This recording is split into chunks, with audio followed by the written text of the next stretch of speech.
30টি ভবনে আমরা অভিযান পরিচালনা করেছি এবং 24টি হোটেল সিলগালা করেছি। স্টার কাবাব আছে, এখানে আরো চা টাইম আরো অনেক কিছু আছে। দেখা গেছে ওনাদেরকে বন্ধ ওনারা করেন, করতে পারবে না ব্র্যান্ড। আজকে আমাদের নিয়মিত মোবাইল কোর্টের অভিযানের অংশ হিসাবে বনানী আবাসিক এই এলাকাতে আমরা আজকে অভিযান পরিচালনা করছি এবং আমাদের আজকের অভিযান মূলত যারা আবাসিক প্লট বা ফ্ল্যাটের মালিক কিন্তু আনঅথরাইজড, তারা সেখানে কমার্শিয়াল অ্যাক্টিভিটিস করছে, মূলত সেই সকল প্রতিষ্ঠান এবং ভবনে আমরা অভিযান পরিচালনা করেছি। আমরা এখন পর্যন্ত টোটাল 30টি ভবনে আমরা অভিযান পরিচালনা করেছি এবং 24টি রেস্টুরেন্ট বা হোটেল যেটা বলি সেখানে আমরা অলরেডি সিলগালা করেছি। আর 2টি প্রতিষ্ঠানকে আমরা তাদের অঙ্গীকারনামা দিয়েছে, তারা 1 মাসের মধ্যে তাদের নিচে যে পার্কিংয়ের জায়গাটি সেটি তারা উন্মুক্ত করে দেবে। যদি এখন পর্যন্ত তারা সেখানে অন্যভাবে ইউজ করছিল সেটি আমরা অঙ্গীকারনামা নিয়েছি। আর এর বাইরে আমাদের একটা রেস্টুরেন্টে তারা যে পার্কিংয়ের যে জায়গায় বিভিন্ন মালামাল রেখে এটা অকুপাই করেছিল, আমরা সেটি উপস্থিত থেকে তাদেরকে সেটি অবমুক্ত করিয়েছি। এটি আসলে আমাদের চেয়ারম্যান মহোদয় এখানে গুলশান বনানী বাড়িধারা সোসাইটির লোকজনের সঙ্গে একটা মত বিনিময় সভা করেছিলেন এবং সেই সভাতেই মূলত এখান থেকে একটা গণদাবি উত্থাপিত হয় যে গুলশান বনানী বাড়িধারা এই এলাকাগুলোতে আবাসিক এলাকায় বিভিন্ন ধরনের কমার্শিয়াল অ্যাক্টিভিটিস চলার কারণে এখানে প্রচুর যানজট সৃষ্টি হচ্ছিল, একই সাথে মানুষের স্বাভাবিক যে জীবনযাত্রা সেটি ব্যাহত হচ্ছিল।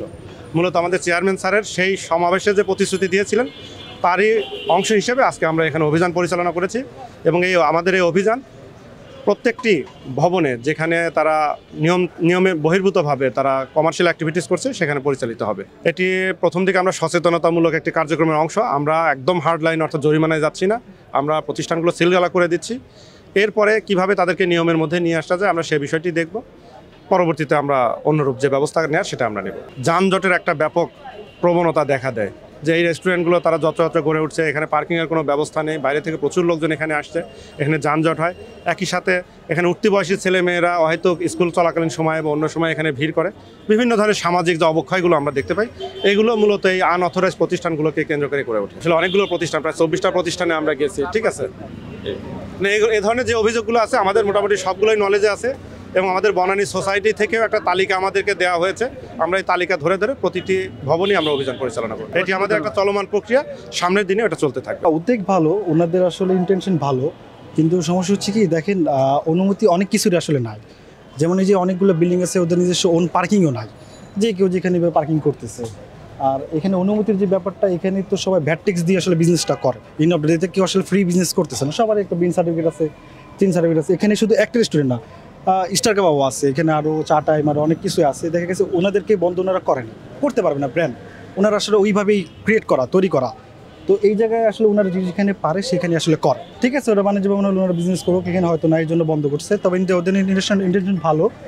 তবে এমন অভিযান আরও দরকার, ফুটপাথগুলো বেশি করে ক্লিন করা দরকার। গুলশানে অনেক ফুটপাথ আছে যেগুলো ব্লক, এগুলো ছোটানোর মতো কেউ নাই, ওখানে রাজুকে কাজ আসলে করে না, যে করে এইসব জায়গায় আসলে করে, কারণ এখানে আসলে বলে কিছু নাই ওরকম। কিন্তু ওই ফুটপাথগুলো আসলে দখল করা, মুক্ত করা সবার আগে উচিত। আমার মতে অবৈধ পার্কিংগুলো সবার আগে রিমুভ করা উচিত, যেগুলো এখনও করা হচ্ছে না।